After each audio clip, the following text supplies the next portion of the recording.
Yo, yo, yo! It's Arise Gaming here! Tara, sali kayo sa nakakatuwang Mobile Legends Adventure. Ngayon, kasama ko ang aking mga tropa para sa mga matinding ranked games. Ang aming goal, dominahin ang battlefield at akyatin ang mga rank. Grabe ang laban pero handang-handa kami. Para sa match na ito, pinili ko ang isang hero na malakas at astig.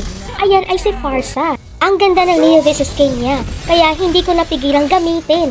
Si Pharsa ay isang mage hero na kayang magpakawala ng matinding magic attacks mula sa malayo. Kasama ang kanyang loyal na companion na si Very. Kaya niyang bombahin ang mga kalaban ng sunod-sunod na skills. Mas lalong tumataas ang level ng pagka-cool niya dahil sa Neovis skin. Binibigyan siya nito ng futuristic look na may glowing neon accents. Kaya naman, kitang-kita siya sa battlefield. Ang nakakabilib kay Pharsa ay ang kanyang kakayahang mag-adapt sa iba't ibang sitwasyon. Kaya niyang tirahin ang kalaban mula sa malayo at tumbahin ang mga may hina. At mag-scout gamit ang kanyang ultimate. Promise, kapag na-master mo si Pharsa, isa kang kalaban na dapat katakutan. Alamin natin ang mga skills ni Pharsa. Ang kanyang first skill, Curse of Crows, ay nagpapatawag ng mga uwak para saktan ang mga kalaban. Ang kanyang second skill, Energy Impact, ay nagpapakawala ng energy ball na sumasabog at nakakagawa ng malaking damage. At ang kanyang ultimate, Feathered Air Strike, ay nagbabago sa kanya bilang isang malakas na ibon. Kaya niyang magpaulan ng energy blast mula sa itaas. Para sa emblems, I recommend Mage o Support, depende sa playstyle mo.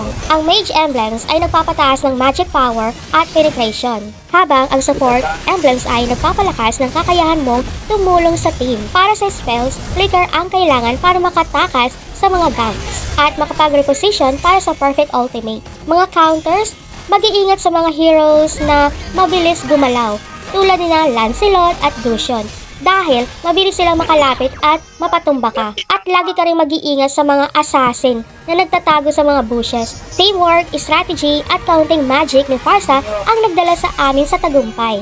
Kaya kung naghahanap kayo ng hero na kayang dominahin ang himpapawid at patumbahin ang mga kalaban, si Pharsa na ang sagot. Huwag kalimutang tingnan ang kanyang astig na Neovis skin. At kung nag-enjoy kayo sa Mobile Legends Adventure na ito, sundan ang Arise Gaming para sa mas marami pang epic gaming content. Salamat sa panonood at kita-kits sa Land of Dawn!